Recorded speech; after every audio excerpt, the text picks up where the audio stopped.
Hopefully he'll be rejoining us tomorrow. Don't forget, we're being heard via Spreaker.com. You can also check us out, follow us, see the stuff we're tweeting about and all this kind of craziness on Twitter, Instagram, Facebook. At Sports Kings Live is the handle for all three. Our email address is sportskingsatl@gmail.com. And don't forget, when you're listening to this podcast or you're downloading or whatever, at the same time, make sure you guys click the little heart or whatever in the likes and all that kind of stuff. We greatly, greatly appreciate it. We did really great numbers-wise. We did really good. I kind of shudder at using the word great for everything because I think it's one of those words that's totally overused. We did good for our first month. I think we did all right. I don't know what I expected because I do every radio show that I do or have done. I just do it as though no one's listening. I don't believe anyone really cares that much. So I just open my mouth and let things come out. And, sometimes people listen. Like when we were able to have phone calls at the radio station, people would call in and holler at me and text me and all that kind of stuff. And I would just be like, what are these weirdos doing listening to me? I have no idea. Like I don't even think, I don't listen to me. Like I listen to the show like now while I'm doing it. But I've never, ever listened to an entire show that I've done and recording. I have CDs in here full of old Sports King shows. Like all these shows are the shows that we've done on Spreaker are all cataloged on the Spreaker website. Yeah, I have no need to go back, and I will at some point have to go back and get segments when we start putting together best ofs for times that maybe we were out of town or something to still kind of keep ourselves in the psyche of you guys who like the podcast or just tolerate it or whatever. But as far as just sitting down and listening to it, Rob's way better at that than I am. Last thing I have, not the last thing I have, because this just happened. This just happened. Let me find it real quick. It just popped up on my the little app that I use to get all my sports stuff, and it's one of the things that I can't find it right now. Another man has been arrested in the come on, where is it? In the murder, here it is. The fourth defendant pleads guilty, in the Sean Taylor murder case. This is fresh off the presses, like an hour ago, in relation to the time that I'm recording this.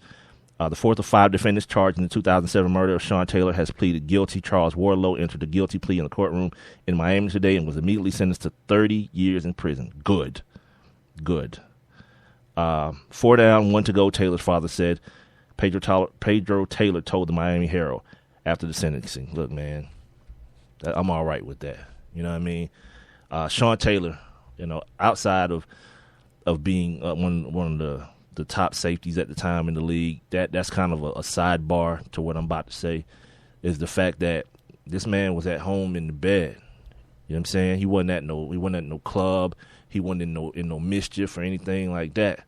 This is a guy who we talked about earlier with the kid from Alabama. Sean Taylor had seemingly kind of turned the corner as far as his maturity went, and was at home, and some kids that knew somebody close to his girl who were at his house for a cookout of some sort, broke into the house, thought he wasn't there. Guess they weren't sports fans and understood that he was injured. Thought no one was there, and decided they was going to break in, and rob the place. Well, to their surprise, someone was there, and that someone was Sean Taylor. And I guess what happened is they panicked, shot, hit him in the leg. And if you know anything about getting shot in the leg or anything like that, there's a bunch of arteries. They happened to hit one, and Sean Taylor bled out, and he's no more. Now, the reason I say that him being an NFL safety and all that kind of stuff is a sidebar, is really a nothing part of this. Part of what I'm about to say is the fact that he had a brand new baby daughter that'll never know her daddy, man, because some ignorant fools decided they wanted to steal from a man. And then when they got surprised, they killed him. So every bad thing that could happen to these dudes should. Plain and simple. It should. So back to my initial point in the first hour.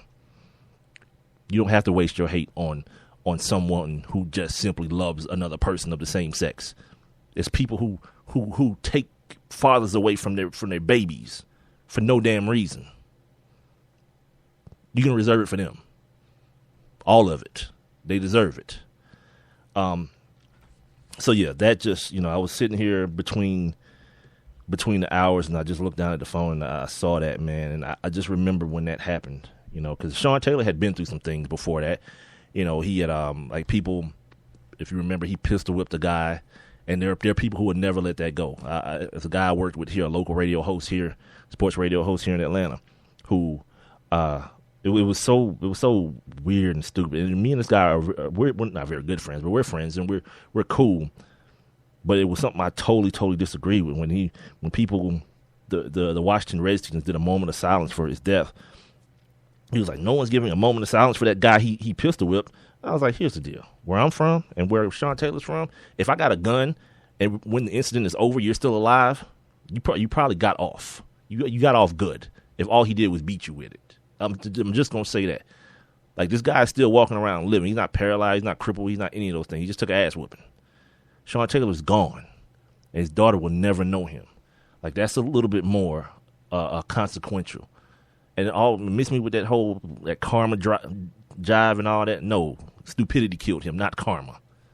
Stupidity and some lazy thieving human beings that didn't want to work for what they wanted in life and decided they wanted to steal from a man who had a sacrifice and worked to get to a certain level in life, period. So if you're one of those people who believe in, see, that's karma, yeah, miss me with it. Do something bad to yourself. And lastly, from the world of NFL, Tony Romo decided to restructure his deal. He did a Tom Brady restructuring. He didn't do a Peyton Manning pay cut, and there's a difference. Peyton Manning salary went down. Tony Romo in Tom Brady's case, he got more money. He got like $3 million extra dollars. In Tony Romo's case, he just got the money that he would have been promised later on in the contract. He got it more up front, lowering his yearly salary to help out help out the way it looked against the salary cap. The money that he got up front will be allocated to other years, to later years, salary cap wise. But for now, and now everyone's wondering if this is going to clear up the money to possibly make a trade and get Adrian Peterson in the building. Yeah, I understand the way people look at Adrian Peterson. They feel like he's some sort of cyborg or something. But once again, and I've said this probably every other day on this podcast, Father Time is undefeated. He's still a 30-year-old running back in the NFL. That's still a reality. And the way this draft is shaping up, yeah, you can get you one. Again, you can get the kid, T.J. Yeldon. There's a kid from Ohio State, the kid from Nebraska. Obviously, the top two guys in Melvin Gordon and Todd Gurley, they're there. The kid from Indiana. There's a good number of running backs, and anyone who knows me knows I love my running backs late round. Like second round to me is early, But you get to do like an Eddie Lacy to pair with an Aaron Rodgers. Like, the worst thing you can do in today's day and age is like for the Jets to draft a running back with Geno Smith playing quarterback. You got to put these young running backs in situations where the defense respects the passing game equally. So this is why yesterday I talked about kind of softening my stance on not drafting a running back in the first round. And maybe because I have like Todd Gurley blinders on, like I think that dude is an awesome running back. And based on need, not just because he's the best player available at that time in the draft, but based on need. If you're the San Diego Chargers and you draft a healthy, all the medical comes back clean, whatever, because everyone's saying it's just a typical ACL. And we know those ACL, they popping those things back together like nothing nowadays. It's just a typical ACL. So if you're the San Diego Chargers and Ryan Matthews is gone and you need a running back to replace that production, there's really no way at 17 I can be mad at Todd Gurley coming off the board. Even though he's a running back, a running back coming off a knee injury. And again, maybe my good sense, my good running back sense is being clouded because I know how awesome the kid was in college, playing against people's children and him being an adult, basically. So yeah, my stance is softened, but I still believe, these later round running backs. We went over the top 10 running backs production wise last year, and there was one first rounder out of the top 10. One undrafted dude in Arian Foster, who I believe is one of the most underrated running backs in the league, and the only first round running back was Marshawn Lynch, who's no longer with the team that drafted him in the first round. So there's that, and I forget what the deal was for Seattle to get him. I think it may have been like a fifth round draft pick or something around those parameters. The other thing about the Romo restructure. He came out and said that DeMarco Murray asked him if he'd take a pay cut to re-sign him, and he said he would. And people are wondering, like, what the hell is going on? That has nothing to do with anything. Like, just because now that you have more money based on the restructure, you still have a number. You put a value on a player. And if the Cowboys' value of DeMarco Murray was whatever it was, how many ever million a year, it doesn't matter how many people restructured to give them more cap space. They didn't want to allocate that amount of funds to that position. The Philadelphia Eagles, on the other hand, were okay with it. Difference in philosophy, different in the way you handle your cap. The fact of the matter is the Cowboys went and got DeMarco Murray in the third round. So again, if two running backs go in this first round, and the second one being Melvin Gordon, or to say the first one's Melvin Gordon, and the second one is at 20 whatever to the Dallas Cowboys. I'm not sure I'm so upset about that because of need. Because let's keep it real, Darren McFadden is not toting. He's not going to just all of a sudden turn into somebody's bell cow. Him and Lance Dunbar and all these other dudes that they got in the backfield. Nah. And two, like if you get a dude like Todd Gurley or Melvin Gordon, yeah, immediately. One of those other dudes got to go, for one. And two, ain't no splitting no time. You drafted him in the first round. Run his ass into the ground. He's young legs. Maybe not the Todd Gurley situation because of the injury. See, that's the only thing about it. It's still a running back, and his knee is already busted. You know what I mean? He's coming into the league with a crazy wheel. I don't know, man. My heart says first round is okay this year, but my head says, look, wait, second and third round. Eddie Lacy that thing, man.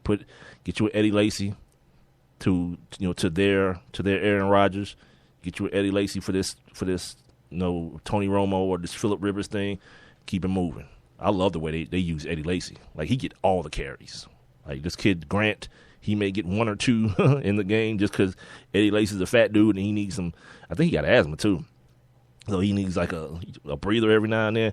But for the most part, give Eddie Lacy all the carries and all the touches out of the backfield. This is the Sports Kings Podcast. Big Mike holding you down tonight. Solo, my man Rob Calloway couldn't be with us, but hopefully he'll be back tomorrow and we can get this thing rocking as usual. This is the second month. We're starting off the second month today of the podcast. And again, thank you guys for supporting everyone who's listened, everyone who's passed the word on, everyone who's followed and liked on Twitter, Instagram, and Facebook. At Sports Kings Live is our handle. Everyone, well, no one's emailed us yet. Where are the emails at? Here's the thing about the emails, to be honest with you. I told you guys a couple of days ago that I maintain this thing called, just my professional insecurity, so that I'm never too high on anything that I do as far as, broadcasting goes. So I make sure I maintain that so that, you never really feel like anything's too good. And on the other end, you never feel like it's too bad. You kind of try to stay even keel. But I do appreciate constructive feedback, or any feedback, to be honest with you. And then I'll decipher it. If it's bull, I can throw it to the side.